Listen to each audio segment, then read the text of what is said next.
یہ خبر شامل کرتے ہیں Malik Nadeem additional bureau chief Rawalpindi police training college Sihala میں 478 سب انسپکٹرز اور 180 اسسٹنٹ سب انسپکٹرز کی passing out parade commandant additional inspector general Ghulam Rasool Zahid مہمان خصوصی deputy commandant DIG Ishtiaq Alam Khan اور course commander SP Ambreen Ali بھی خصوصی طور پر موجود تھی۔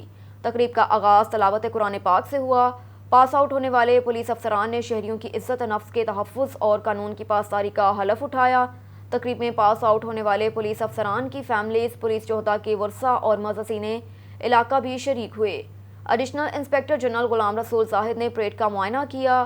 انہوں نے دوران تربیت اعلیٰ کارکردگی کا مظاہرہ کرنے والے پولیس آفیسرز کو شیلڈز اور انعامات سے نوازا۔ Additional inspector general Ghulam Rasool زاہد نے تقریب سے خطاب بھی کیا۔ عوام کو تحفظ اور عدل فراہم کرنا عدل کی پہلی سیڑھی ہے۔